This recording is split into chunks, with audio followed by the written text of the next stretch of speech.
Good morning all of you. आज जो हम पाठ पढ़ेंगे वो जो है आप लोग अच्छे से परिचित हैं। जैसे इस समय अभी हम लोग कुछ काम कर रहे हैं, मैं बोल रही हूँ, आप सब सुन रहे हैं, तो ऐसे शब्द जिनसे किसी काम के करने या होने का पता चलता है वो क्या कहलाते हैं? हाँ, क्रिया कहलाते हैं। ऐसे शब्द जिनसे किसी काम के करने या होने का पता चले वो क्रिया कहलाते हैं। ठीक है। और क्रिया के मूल रूप को ही संस्कृत में हम धातु कहते हैं। तो आज हम कुछ क्रियाओं के बारे में पढ़ेंगे, संस्कृत में कुछ धातुओं के बारे में पढ़ेंगे। ठीक है। चलिए आज हम लोग कुछ धातुएं पढ़ेंगे। ठीक है। धातुएं मतलब क्रिया का मूल रूप। हिंदी में जिसको हम लोग क्रिया कहते हैं वही संस्कृत में धातु है। ठीक है। अगर देखा जाए धातु की परिभाषा, हम लोग जैसे हर चीज की परिभाषा पढ़ते हैं, धातु किसे कहते हैं, तो क्रिया के मूल रूप को धातु कहते हैं।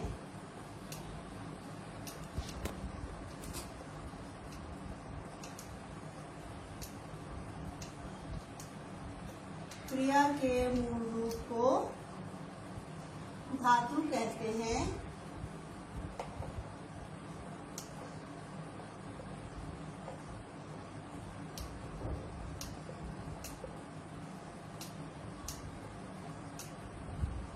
और जैसा कि आपको मालूम है कि बिना उदाहरण के कोई भी परिभाषा पूरी नहीं होती, तो हम यहाँ पे कुछ उदाहरण दे देते हैं।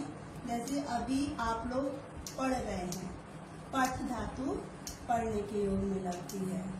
ठीक है।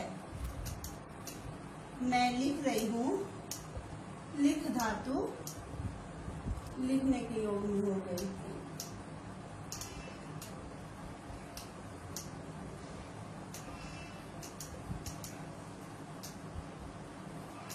मैं बोल रही हूँ, वद धातु बोलने के लिए। दिन भर में आप लोग अनेक काम करते हैं, है ना, उन सब के लिए अलग अलग धातु हैं। चलिए अब हम लोग अपने पाठ पढ़ते हैं। अब आप लोग को अपनी पाठ्य पुस्तक खोलनी है। ठीक है। देखिए आपकी बुक में पाठ 5 है, धातु परिचय अर्थात क्रिया, और उसमें ये जो लंबा सा पैराग्राफ है उसमें यही सब चीज क्लियर की गई है कि किसी भी कार्य के करने या होने को क्रिया कहा जाता है। जैसे पढ़ना, लिखना, खेलना, इन सबको हम धातु कहते हैं। इसके विभिन्न प्रयोगों को धातु रूप कहा गया है। जैसे हस्त धातु हंसने के योग में एक धातु है, हस्ती मतलब हंसता है, इसका ये एक वचन का रूप है। इसी प्रकार द्विवचन के रूप में हस्तः, दो हंसते हैं। बहुवचन के रूप में हसंती, सब हंसते हैं। इस तरह से रूप बनते हैं। हम लोगों ने अभी पिछले वीडियो में धातु पढ़ी थी, पठ धातु, पठती, पट्टा, पठंती। वही चीज इस पाठ में आपको क्लियर की गई है। नीचे कुछ धातु दी गई हैं और प्रथम पुरुष का एक वचन, द्विवचन और बहुवचन दिया गया। प्रथम पुरुष मैंने आपसे बात की थी कि जिसके बारे में बताया जाता है वो प्रथम पुरुष कहलाता है। तो धातु के यहाँ पे चिन्ह भी लक्षित किए गए हैं, जैसे पठ इत्यादि। ठीक है। धातु का रूप इन्होंने इस तरह से शो कर दिया है। अब यहाँ पे कुछ धातुएं हैं, उनका अर्थ है एक वचन, द्विवचन और बहुवचन है। ठीक है। पठ धातु पढ़ना, पठती अर्थात पढ़ता है। कितने लोग पढ़ते हैं? एक बच्चा पढ़ रहा है। पठतः दो बच्चे पढ़ते हैं। पठंती सब बच्चे पढ़ते हैं। ठीक है। अब देखिए पेज नंबर 39 पे हस्त धातु हंसना, हस्ती मतलब एक बालक हंस रहा है, हंसता मतलब दो बालक हंस रहे हैं, हसंती मतलब अनेक बालक हंस रहे हैं। धाव धातु अर्थात दौड़ना, धावती एक दौड़ता है, धावतः दो दौड़ते हैं, धावंती अनेक दौड़ते हैं। खाद धातु खाना, खादती एक खाता है, खादतः दो खाते हैं, खादंती अनेक खाते हैं। चित्र में देख के सबको बहुत लालच आ रहा होगा। ये लोग एक वचन में भी एक बच्चा आइसक्रीम खा रहा है, द्विवचन में भी दोनों बच्चे आइसक्रीम खा रहे हैं और बहुवचन में भी सारे बच्चे आइसक्रीम खा रहे हैं। आप लोग भी खा रहे होंगे घर में बैठ के आइसक्रीम, है ना, खूब मजे कर रहे होंगे। वद धातु बोलना, वदती एक जना बोल रहा है, वदता दो जने बोल रहे हैं, वदंती अनेक लोग बोल रहे हैं। दृढ़ धातु पश्य से चलती है, देखना। पश्यति एक जना देख रहा है, पश्यता दो जने देख रहे हैं, पश्यंती अनेक लोग देख रहे हैं।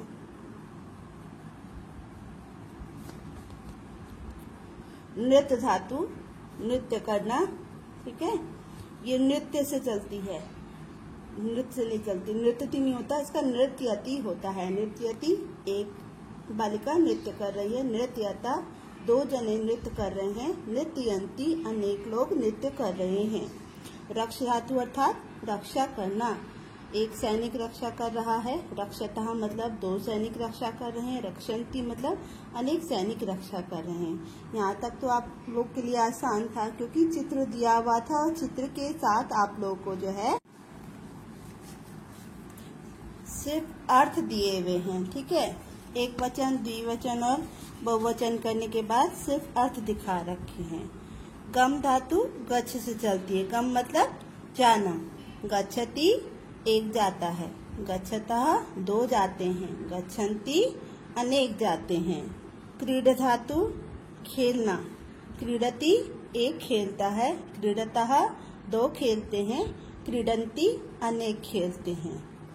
लिख धातु अर्थात लिखना, लिखति एक लिखता है, लिखतः दो लिखते हैं, लिखंती अनेक लिखते हैं। यहाँ ये सब धातुएं आप लोग अच्छे से अर्थ समझ लीजिए क्योंकि नेक्स्ट एक्टिविटी जो भी आपको मिलेगी वो धातुओं से संबंधित मिलेगी, है ना।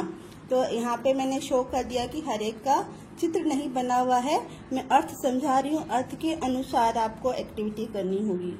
भू धातु भव, भव अर्थात होना, भव से ही बनती है भू धातु। देखिए भवती एक होता है, भवतः दो होते हैं, भवंती अनेक होते हैं। अस धातु अर्थात होना, अस्ति है एक जना है, स्तः दो हैं, संति अनेक है। फिर पत धातु अर्थात गिरना, पतति एक गिरता है, पततः दो, पततः दो गिरते हैं, पतंती अनेक गिरते हैं। नम अर्थात नमस्कार करना, नमति एक नमस्कार करता है, नमता दो नमस्कार करते हैं, नमंती अनेक नमस्कार करते हैं। भ्रम धातु अर्थात घूमना, भ्रमति एक घूमता है, भ्रमता दो घूमते हैं, भ्रमंती अनेक घूमते हैं। दा धातु यक्ष की तरह से चलेगी अर्थात देना, यच्छति एक देता है, यच्छता दो देते हैं, यच्छन्ति अनेक देते हैं। पा धातु अर्थात पिब्स की तरह से चलेगी अर्थात पीना, पिबती एक पीता है, पिबतः दो पीते हैं, पिबंती अनेक पीते हैं। कथ धातु कथय से चलेगी, कहना अर्थ होता है इसका, कथयति एक कहता है, कथयता दो कहते हैं, कथयंती अनेक कहते हैं। कूज धातु का अर्थ होता है कूजना। अब उसमें आप लोग प्रश्न बोलेंगे मैडम कूजना क्या होता है। अब आजकल जो है कोयलों की आवाज़ सुनते हैं, कुहू कुहू करती हैं, चिड़ियाओं की आवाज़ सुनते हैं, चींची करती हैं, कुछ चिड़ियाँ चू चू करती हैं, तो चिड़ियाओं का चहचहाना ही जो है वो कूजना कहलाता है, ठीक है। कूजती अर्थात एक कूजता है, कूजता अर्थात दो चिड़ियाएं कूजती हैं, और कूजंती अर्थात अनेक चिड़ियाएं कूजती हैं। इसको हम इस तरह से भी बोल सकते हैं, एक चहचहाती है, दो चहचहाती हैं और अनेक चहचहाती हैं। उम्मीद है आप लोगों को धातु रूप अच्छे से समझ में आया होगा।